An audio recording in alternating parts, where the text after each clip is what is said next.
നമസ്കാരം. കൂളിൻ്റെ മൂന്നാമത്തെ പ്രവർത്തനത്തിലേക്ക് നമുക്ക് കടക്കാം. വേർഡ് പ്രോസസ്സർ എന്നുള്ളതിൻ്റെ മൂന്നാമത്തെ പ്രവർത്തനമാണ് നമ്മളിന്ന് ചെയ്യാൻ പോകുന്നത്.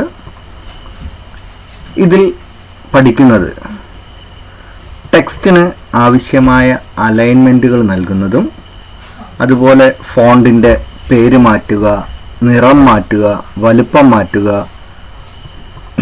അതുപോലെ ലൈൻ സ്പേസിംഗ്, പാരഗ്രാഫ് സ്പേസിംഗ്, വരികൾക്ക് നമ്പറിംഗ്, ബുള്ളറ്റിംഗ് കൊടുക്കുന്നതെല്ലാം ആണ് ഇതിൽ പഠിക്കുന്നത്. ഈ പ്രവർത്തനത്തിൽ മൂന്നാമത്തെ പ്രവർത്തനത്തിൽ ഗാന്ധി ടെംപ്ലേറ്റ് OTT എന്ന പേരിൽ ഒരു വായനാക്കുറിപ്പ് നൽകിയിട്ടുണ്ട്. ഇതിനെ ഭംഗിയാക്കാൻ വേണ്ടിയിട്ടുള്ള പ്രവർത്തനമാണ് അടുത്തതായിട്ടുള്ളത്. ഇതിൽ കുറേ സൂചനകൾ നമുക്ക് തന്നിട്ടുണ്ട്. ഇതെന്തെല്ലാം ചെയ്യണം എന്നുള്ളത്. അപ്പോൾ അതിൽ ആദ്യത്തെ 2 പാരഗ്രാഫുകൾക്ക് നമുക്ക് ആദ്യം അത് ഏതാണെന്ന് നോക്കാം, എന്നിട്ട് നമുക്ക് അതിൻ്റെ സൂചനകളെല്ലാം നോക്കാം. ഇതാണ് നമുക്ക് തന്നിട്ടുള്ള മെറ്റീരിയൽ. ഇതിനെ നമുക്ക് മാതൃക പോലെ, ഇപ്പോൾ കാണുന്ന മാതൃകയിൽ പോലെ നമുക്കതിനെ എന്ത് ചെയ്യണം, മാറ്റി നമുക്ക് റെഡിയാക്കണം.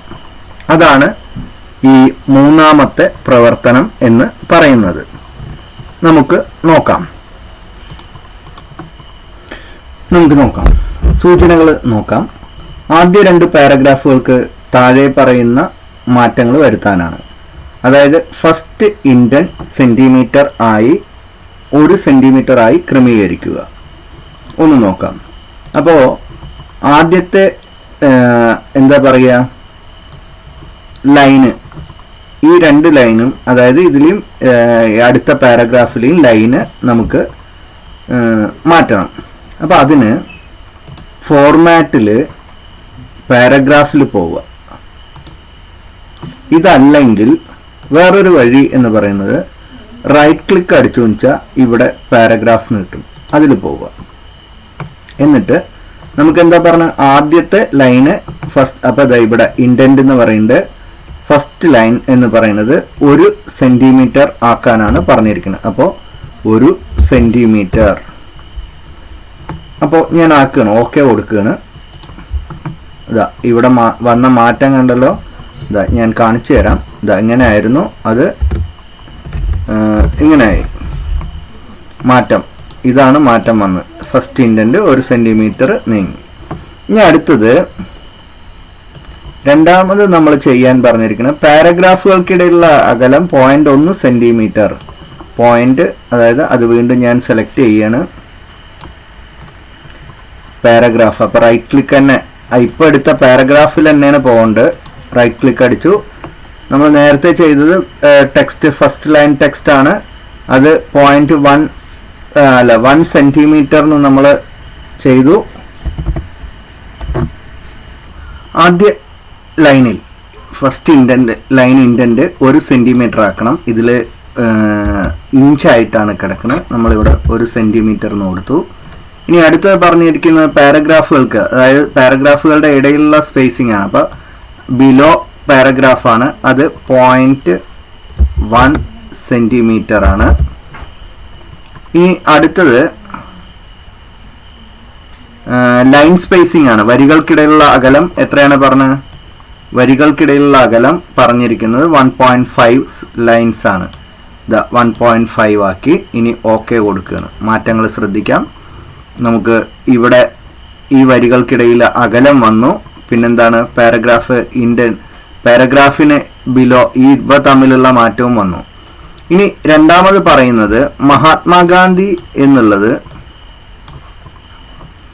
മഹാത്മാഗാന്ധി എന്ന ശീർഷകത്തിന്റെ വലുപ്പം 26 നീലയും നിറം നീലയും ആക്കിയ ശേഷം ബോൾഡ് ആക്കുക എന്നുള്ളതാണ്. അപ്പോൾ മഹാത്മാഗാന്ധി എന്നുള്ളത് സെലക്ട് ചെയ്തു. ഇത് 2-3 വിധത്തിൽ ഇതിൻ്റെ ഫോണ്ടിൻ്റെ വലിപ്പം വർദ്ധിപ്പിക്കാം. ഒന്ന്, ക്യാരക്ടർ എന്നുള്ളതിൽ പോയിട്ടാണ്. അതായത് ഫോർമാറ്റിൽ പോയിട്ട് ക്യാരക്ടർ എന്നുള്ളത് എടുത്തു വെച്ചാൽ നമുക്ക് ഈ ഫോണ്ടിന്റെ വലുപ്പം കൂട്ടാം.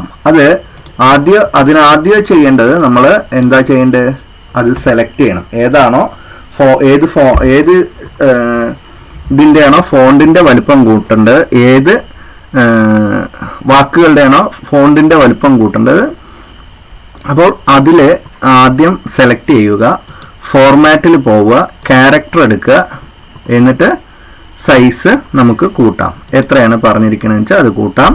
ഇത് ഫോണ്ടിന്റെ പേരാണ്. ഫോണ്ടിന്റെ പേര് മാറ്റാം നമുക്ക്. എന്താണ് പറഞ്ഞിരിക്കുന്നത്, ലിബ്രോഫീസ് സാൻസ, ലിബറേഷൻ സാൻസ് എന്നോ മറ്റാണ് പറഞ്ഞിരിക്കുന്നത്. ഒന്നുകൂടി നോക്കിയിട്ട് ഞാൻ പറഞ്ഞുതരാം. എന്നിട്ട് ഓക്കെ കൊടുത്താൽ ശരിയാവും. അല്ലെങ്കിൽ നമുക്ക് ഈ മുകളിൽ കാണുന്ന ഫോണ്ട് നെയിം മാറ്റാം. ലിബ്രോഫീസ് സാൻസ് എന്നാണ്. അത് ഏതാണെന്ന് വെച്ചാൽ മാറ്റിയിട്ട് നമുക്കത് കൊടുക്കാം. ലിബ്രോഫീസ് ഏതാണ് പറഞ്ഞത്, സെരീഫ്നോ അങ്ങനെ ഏതാണ് പറഞ്ഞത്, അതേതാണെന്ന് വെച്ചാൽ അത് മാറ്റുക. ഇപ്പുറത്ത് ഫോണ്ടിന്റെ വലുപ്പമുണ്ട്, അത് എത്രയാണെന്ന് വെച്ചാൽ മാറ്റിയിട്ട് കൊടുക്കുക. അതപ്പോൾ ഞാൻ 20 കൊടുത്തത്. നോക്കാം നമുക്ക് എത്രയാണ്, ഒന്നുകൂടി നോക്കാം എത്രയാണെന്നുള്ളത് നോക്കിയിട്ട്. അതായത് മഹാത്മാഗാന്ധി എന്ന ശീർഷകത്തിന്റെ വലുപ്പം 26 ആക്കേണ്ടത്. അപ്പോൾ ഇതിന് നമുക്ക് 26 നീലയാക്കണം, ബോൾഡ് ആക്കണം. ലിബറേഷൻ സാൻസ് എന്നാണ് എന്തിന്റെ പേര്, ഫോണ്ടിന്റെ പേര്. അപ്പൊ ലിബറേഷൻ സാൻസ് ഇവിടെ തന്നെ എടുത്തു, ഞാൻ സാൻസ് ആക്കി. ഇല്ലെങ്കിൽ ഇനി ഒരു വഴി കൂടിയുണ്ട്, റൈറ്റ് ക്ലിക്ക് ചെയ്തിട്ട് ക്യാരക്ടർ എന്നുള്ളത് എടുക്കാം കേട്ടോ. അപ്പൊ ഇത് 26 നമ്മൾക്ക് സൈസ് ആക്കാൻ പറഞ്ഞ, സൈസ് ആക്കി 26 ഓക്കെ കൊടുത്തു. ഇനി ഇത് ചെയ്യേണ്ടത് സെൻട്രൽ അലൈൻമെന്റ് ആണ്. അപ്പൊ സെൻട്രൽ അലൈൻമെന്റ് പറഞ്ഞു വെച്ചാൽ നമുക്ക് അറിയാം, പാരഗ്രാഫിൽ, അതായത് നേരത്തെ നമ്മൾ ചെയ്തിരുന്നു ഫോർമാറ്റിലെ പാരഗ്രാഫ് എന്നുള്ളത്. അല്ലെങ്കിൽ എന്താണ്, റൈറ്റ് ക്ലിക്ക് അടിച്ചിട്ട് പാരഗ്രാഫ് എന്നുള്ളത് സെലക്ട് ചെയ്യുക. എന്നിട്ട് നേരത്തെ ഇൻഡന്റ് സ്പേസിംഗ് ആണ് ചെയ്തിരുന്നത്, അതിന്റെ തൊട്ടടുത്തായിട്ട് അലൈൻമെന്റ് ഉണ്ട്. നമുക്ക് എവിടെയാണ്, റൈറ്റ് ആണെച്ചാൽ റൈറ്റിൽ ക്ലിക്ക് ചെയ്യുക, സെൻറ്റർ ആണെച്ചാൽ സെൻറ്റർ, ലെഫ്റ്റ് ആണെച്ചാൽ ലെഫ്റ്റ്. ജസ്റ്റിഫൈഡ്, അതായത് നല്ല വിടർന്നിരിക്കണം വെച്ചാൽ അതിനാണ് ജസ്റ്റിഫൈഡ് എന്ന് പറയുക. അത് സെലക്ട് ചെയ്യുക. അപ്പോൾ ഞാനിപ്പോൾ ഇവിടെ സെൻറ്റർ ആണ് ആക്കുന്നത്, സെൻറ്റർ അലൈൻമെന്റ് നമുക്ക് ആക്കേണ്ടത്. ഓക്കെ കൊടുത്തു. ഇനി എന്താ പറഞ്ഞിരിക്കുന്നത്, ഇതിന്റെ നിറം മാറ്റണം. അത് എവിടെയായിരിക്കും, നമ്മുടെ ക്യാരക്ടർ ഫോണ്ട് എന്നുള്ളതാണ്. ഫോണ്ട് എഫക്റ്റ് ഉണ്ട്.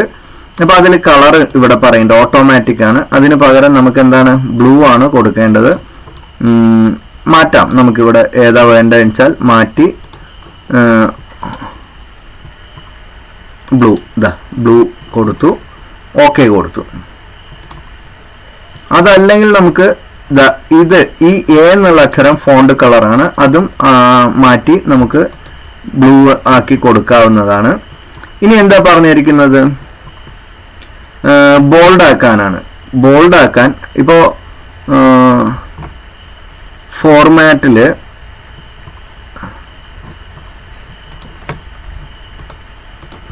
ബോൾഡ് ആക്കാനായിട്ട് ഫോർമാറ്റില് നമ്മൾ നേരത്തെ എടുത്ത തന്നെ ക്യാരക്ടർ തന്നെയാണ്.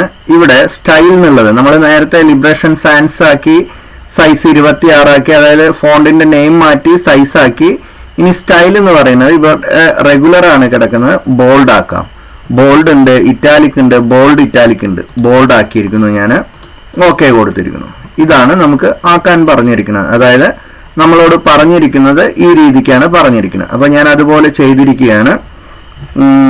പിന്നെ ഈ 2-3 കാര്യങ്ങൾക്ക് നമുക്ക് ഇവിടെ ഷോർട്ട് കട്ട് കീ ഉണ്ട്.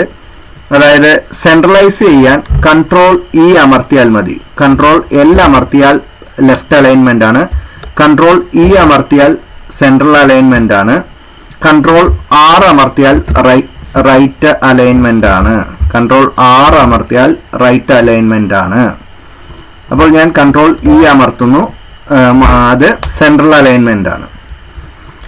പിന്നെ ഒന്ന് പറഞ്ഞത് നമ്മൾ Ctrl-B അമർത്തിയാൽ ബോൾഡ് ആണ്. Ctrl-B എന്ന് പറയുന്നത് ബോൾഡ് ആണ്. ഇപ്പോൾ ബോൾഡ് മാറി റെഗുലറായി, ഇപ്പോൾ ബോൾഡ് ആയിരിക്കുന്നു. Ctrl-B അമർത്തിയാൽ ബോൾഡായി, ഒന്നുകൂടി അമർത്തിയാൽ അത് സാധാരണ നിലയിലാവും, വീണ്ടും അമർത്തിയാൽ ബോൾഡ് ആവും. അപ്പൊ ഇത്രയുമാണ് പറഞ്ഞത്. ഇനി അടുത്തത് എന്താണെന്ന് നമുക്ക് നോക്കാം. ഇനി അടുത്തത് പറഞ്ഞിരിക്കുന്നത് വായനാക്കുറിപ്പിന്റെ ഉള്ളടക്കത്തിന്റെ അലൈൻമെന്റ് ജസ്റ്റിഫൈഡ് ആക്കുക എന്നുള്ളതാണ്. ഞാൻ നേരത്തെ പറഞ്ഞിരുന്നു, ജസ്റ്റിഫൈനെ കുറിച്ച് പറഞ്ഞിരുന്നു. ഈ ഉള്ളടക്കം, ഈ പാരഗ്രാഫിനെ നമുക്ക് എന്ത് ചെയ്യാനാണ്? ജസ്റ്റിഫൈ ചെയ്യാനാണ്. ഒന്നുകിൽ ഫോർമാറ്റിൽ പോയിട്ട് പാരഗ്രാഫിൽ പോയിട്ട് ജസ്റ്റിഫൈഡ് എന്ന് കൊടുക്കാം. അല്ലെങ്കിൽ മുകളിൽ ഈ കാണുന്ന ചിഹ്നം ജസ്റ്റിഫൈഡ് ആണ്. ഈ കാണുന്ന ചിഹ്നം ജസ്റ്റിഫൈഡ് ആണ്. അതും അല്ലെങ്കിൽ കൺട്രോൾ ജെ അമർത്തിയാൽ ജസ്റ്റിഫൈഡ് ആണ്. കൺട്രോൾ ജെ അമർത്തിയാൽ ജസ്റ്റിഫൈഡ് ആണ്. ഒന്നുകൂടി നോക്കിക്കോളൂ, നമുക്ക് മാറ്റം അറിയാൻ പറ്റും. ഇതാ കൺട്രോൾ ജെ അമർത്തുമ്പോൾ ഈ സ്പൈസ്, അതായത് റൈറ്റ് സൈഡ് മാത്രമല്ല ലെഫ്റ്റ് സൈഡും ഒരേ ക്രമത്തിലാവുന്നു. അതാണ് ജസ്റ്റിഫൈഡ് എന്നുള്ളതിൻ്റെ ജസ്റ്റിഫൈഡ് എന്ന അലൈൻമെന്റിന്റെ സവിശേഷത. ഇനി അടുത്തതായിട്ട് പേഴ്സണൽ ഡീറ്റെയിൽസ് എന്നത് ഇറ്റാലിക്സ് ആക്കിയ ശേഷം അടിവരയിടുക. ഇതിന്റെ ഫോണ്ട് സൈസ് കൂട്ടുക. പേഴ്സണൽ ഡീറ്റെയിൽസ് എന്നുള്ളത് ഫോണ്ട് സൈസ് കൂട്ടാനാണ്. ഫോണ്ട് സൈസ് കൂട്ടാൻ ഞാൻ പറഞ്ഞു തന്നു.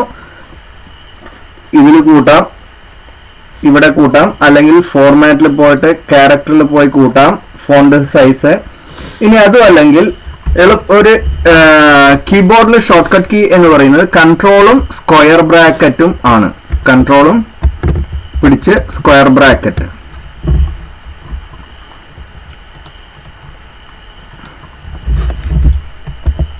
കൺട്രോൾ പിടിച്ച് സ്ക്വയർ ബ്രാക്കറ്റ് പിടിച്ചു വെച്ചാൽ അമർത്തിയാൽ അത് ഫോണ്ട് വലിപ്പം വയ്ക്കും. ഇനി അതിൽ പറഞ്ഞിരിക്കുന്നത് ഇതിനൊരു അണ്ടർലൈൻ കൊടുക്കണം എന്നുള്ളതാണ്. അപ്പോൾ മുകളിൽ ഫോർമാറ്റില് ക്യാരക്ടർ എന്നുള്ളതിൽ പോവുക.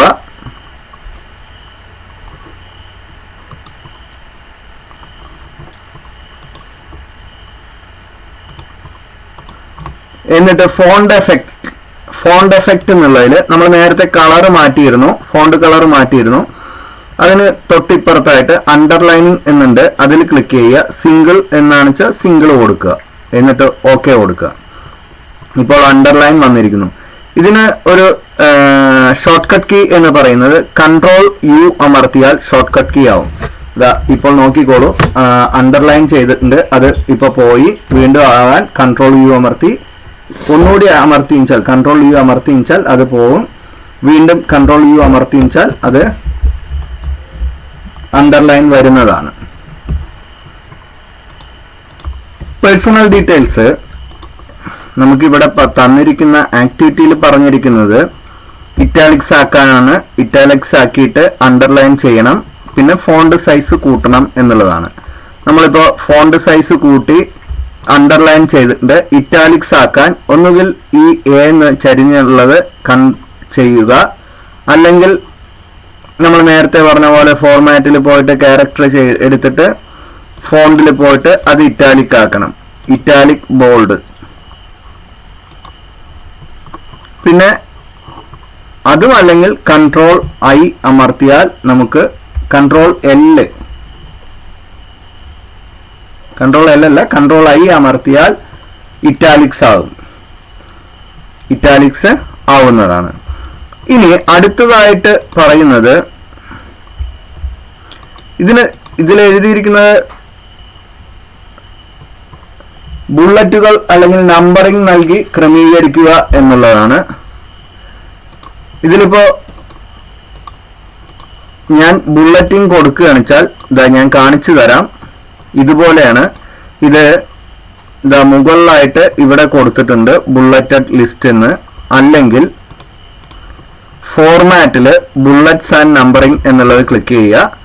ഏതാണോ വേണ്ടത് ആ ടൈപ്പിൽ നമുക്കൊന്ന് ക്ലിക്ക് ചെയ്യാം. ഇതിലൊന്ന് ഞാൻ ക്ലിക്ക് ചെയ്യണു, എന്നിട്ട് ഓക്കെ കൊടുക്കുകയാണ്. അങ്ങനെ ആകുമ്പോൾ ഈ രീതിയിൽ നമുക്ക് ബുള്ളറ്റിംഗ് വരും. ഇതുമല്ല നമുക്ക് വേറെ മാറ്റണം എന്ന് പറഞ്ഞു വെച്ചാൽ വീണ്ടും ഫോർമാറ്റിൽ പോവുക, ബുള്ളറ്റ്സ് ആൻഡ് നമ്പർ എടുക്കുക. ഈ ആരോ രീതിയിലാണ് വെച്ചാൽ വേണ്ടതെന്ന് വെച്ചാൽ ആരോ എടുക്കുക, ഓക്കെ കൊടുക്കുക. ഇതൊന്നും അല്ല വേണ്ടതെന്ന് വെച്ചാലോ, നമുക്ക് ബുള്ളറ്റ്സ് ആൻഡ്, അപ്പോൾ റിമൂവ് കൊടുക്കുക, റിമൂവ്. ഇനി നമ്പറിംഗ് ആണ് കൊടുക്കേണ്ടതെന്ന് വെച്ചാലോ, ഇതാ ഇവിടെ നമ്മൾ കൊടുത്തിരിക്കുന്നത് ABCD എന്നുള്ള രീതിയിലാണ്. ഇതാ ABCD എന്നുള്ള രീതി കൊടുത്തിരിക്കുന്നു നമ്മൾ എളുപ്പത്തിലായിട്ട്. വളരെ എളുപ്പമാണ് ആയിട്ടുണ്ടാവും എന്ന് വിചാരിക്കുന്നു. നിങ്ങൾക്ക് കിട്ടി എന്ന് വിചാരിക്കുന്നു. ABCD എന്നുള്ളത് എങ്ങനെയാണെന്ന് ചോദിച്ചാൽ ഫോർമാറ്റിൽ പോവുക, ബുള്ളറ്റ്സ് ആൻഡ് നമ്പറിംഗ് പോവുക, അതിൽ നമ്പറിംഗ് എടുക്കുക. ബുള്ളറ്റ്സ് എന്നല്ല, നമ്പറിംഗ്. ബുള്ളറ്റ്സ് എടുത്തപ്പോൾ ഞാൻ ആദ്യം കാണിച്ചു തന്നിരുന്നു. അതിന് പകരം നമ്പറിംഗ് എന്ന് കൊടുക്കുക. അതിൽ നമുക്ക് പലതരം 1, 2, 3 ടൈപ്പ് കൊടുക്കാം. അത് ബ്രാക്കറ്റ് ഉള്ളത് കൊടുക്കാം, കുത്തുള്ളത് കൊടുക്കാം, രണ്ട് സൈഡും ബ്രാക്കറ്റ് ഉള്ളത് കൊടുക്കാം. പിന്നെ റോമൻ നമ്പറായിട്ട് കൊടുക്കാം, ലോവർ കേസ് റോമൻ നമ്പറായി കൊടുക്കാം, ക്യാപിറ്റൽ ലെറ്റർ ABC കൊടുക്കാം, സ്മോൾ ലെറ്റർ ABC കൊടുക്കാം. അതിന് രണ്ട് സൈഡും ബ്രാക്കറ്റ് വരുന്നത് കൊടുക്കാം. ഇതുപോലെ എല്ലാം നമുക്ക് നൽകാം. ഇപ്പൊ നമുക്ക് ഇവിടെ പറഞ്ഞിരിക്കുന്നത് ഒരു സൈഡ് ബ്രാക്കറ്റുള്ള സ്മോൾ ലെറ്റർ ആണ്. ഇനി അതിന് താഴെയുള്ളത് നമ്മൾ നേരത്തെ ചെയ്ത പോലെ കുറച്ചുകൂടി ജസ്റ്റിഫൈ ചെയ്യുന്നു. പിന്നെ ഫോർമാറ്റ്, പാരഗ്രാഫിലെ ലൈൻ, ഫസ്റ്റ് ലൈൻ 1 സെന്റിമീറ്റർ എന്ന് ചെയ്യുന്നു. ബിലോ പാരഗ്രാഫ് എത്ര കൊടുത്ത് നമ്മൾ 0.1 കൊടുക്കുന്നു, 1 സെന്റിമീറ്റർ കൊടുക്കുന്നു. ലൈൻ സ്പേസിംഗ് 1.5 കൊടുക്കുന്നു. ഓക്കെ അമർത്തുന്നു. ഇപ്പൊ ഇവിടെ ഇങ്ങനെ കിട്ടിയിട്ടുണ്ടാവും. ഇനി അടുത്തത് ലാസ്റ്റുള്ള മഹാത്മാഗാന്ധിയുടെ വാക്കുകൾ ഇറ്റാലിക്സ് ആക്കിയ ശേഷം ബോൾഡ് ആക്കണം. അപ്പൊ ഇത് ഒന്നുമില്ലെങ്കിൽ ഇത് ചെയ്യാൻ വളരെ എളുപ്പമായിട്ട് Ctrl+I അമർത്തിയാൽ ഇറ്റാലിക്സ് ആയി. ഇപ്പൊ ഇറ്റാലിക്സ് ആയി, ഇതാ കാണുന്നുണ്ടാവും, ചരിയുന്നതും നിവരുന്നതും. ബോൾഡ് ആക്കാൻ Ctrl+B അമർത്തിയാൽ മതി, Ctrl+B. ഇതല്ലെങ്കിൽ നമുക്ക് നേരിട്ട് പോവുകയാണെന്ന് വെച്ചാൽ ഫോർമാറ്റിൽ പോവുക, പാരഗ്രാഫ് അല്ല സോറി, ഫോർമാറ്റിൽ പോയി ക്യാരക്ടറിൽ പോവുക. ഇവിടെ ബോൾഡ് ഇറ്റാലിക് എന്നുള്ളത് സാധാരണ വെച്ചാൽ റെഗുലർ ആണ്. റെഗുലർ കൊടുത്തു വെച്ചാൽ നോക്കിക്കോളൂ, ഇതാ നമുക്ക് നേരത്തെ ആയ പോലെ ആയി. ഇപ്പോൾ അതിന് പകരമായിട്ട് നമ്മൾ ബോൾഡ് ഇറ്റാലിക് എന്നുള്ളത് കൊടുക്കുന്നു. ഓക്കെ കൊടുക്കുന്നു.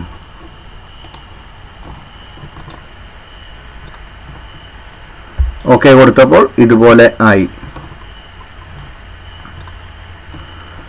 ഇത് നമുക്ക് സേവ് ചെയ്യണം. സേവ് ചെയ്യേണ്ട ഫോൾഡർ എല്ലാവർക്കും അറിയുമായിരിക്കും.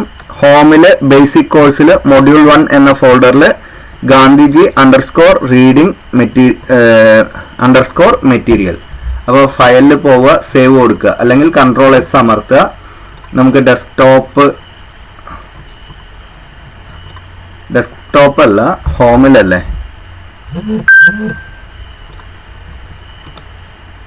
ഇവിടെ സിസ്റ്റം എന്നുള്ളതിൽ പോയിട്ട്, അതായത് കൈറ്റ് എന്നുള്ളതിൽ പോവുക, ബേസിക് കോഴ്സ് എന്നുള്ളതിൽ പോവുക. മൊഡ്യൂൾ 1 നമ്മൾ എന്താ ചെയ്യേണ്ടത്, ഇതിൻ്റെ പേര് പറഞ്ഞത് കൊടുക്കേണ്ടത് എന്താ, Gandhiji _reading material. Gandhiji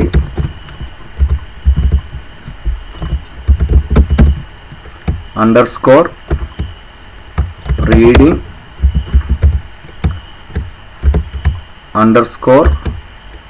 material. Save ചെയ്യുന്നു.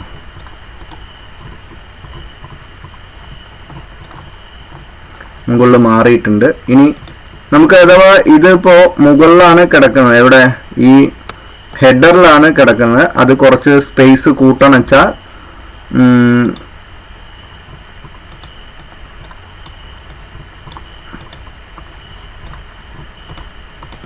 നമുക്ക് ഈ ഗാന്ധിജിയുടെ ചിത്രത്തിൽ കുറച്ച് താഴെ ഇറക്കണമെങ്കിൽ ഇതാദ്യം നമുക്ക് സെലക്ട് ചെയ്ത് കട്ട് ചെയ്യാം. കട്ട് ചെയ്ത ശേഷം കുറച്ച് താഴേക്ക് എൻ്റർ അമർത്തുക, അവിടെ പേസ്റ്റ് ചെയ്യുക. ഇങ്ങനെ കിട്ടും. നമുക്ക് കുറച്ച് താഴോട്ട് ഇറങ്ങി, അപ്പോൾ കറക്റ്റ് പേജിലാണ് നിൽക്കുന്നത്. അതിനുശേഷം നമുക്ക് ഒന്നുകൂടി സേവ് ചെയ്യാം. ഇത്രയും വായിച്ചാൽ നമ്മളുടെ മൂന്നാമത്തെ മൊഡ്യൂളിൻ്റെ കഴിഞ്ഞിരിക്കുകയാണ്. നമ്മൾ ഈ ചെയ്തതിൽ പഠിച്ചത് ഒന്ന് അലൈൻമെൻറ്റ് നൽകാൻ നമ്മൾ പഠിച്ചു. 2 ഫോണ്ട് നെയിം, അതുപോലെ ഫോണ്ടിൻ്റെ നിറം, ടെക്സ്റ്റിൻ്റെ നിറം, അതുപോലെ വലുപ്പം മാറ്റാൻ കഴിഞ്ഞു. First line intent, line spacing, paragraph spacing എന്നിവ കൊടുക്കാൻ നമ്മൾ പഠിച്ചു. അതുപോലെ ബുള്ളറ്റ്സ് ഓർ നമ്പറിംഗ് കൊടുക്കാൻ പഠിച്ചു. ഇത്രയുമാണ് നമ്മൾ പഠിച്ചത്. ഈ പ്രവർത്തനത്തോടു കൂടി ഈ വേർഡ് പ്രോസസ്സർ 3ന്റെ പ്രവർത്തനം അവസാനിച്ചിരിക്കുകയാണ്. നിങ്ങൾ അഡീഷണൽ ആയിട്ടുള്ള പ്രവർത്തനം ചെയ്യുക. ഇവയെല്ലാം സൂക്ഷിച്ചു വെക്കണേ. സേവ് ചെയ്തത് എവിടെയും മാറിപ്പോവാതിരിക്കാൻ നോക്കുക. നിങ്ങളുടെ ഫോൾഡറിൽ മാത്രം സേവ് ചെയ്യുക. വീണ്ടും അടുത്ത വീഡിയോവുമായി നമുക്ക് കാണാം. നന്ദി, നമസ്കാരം.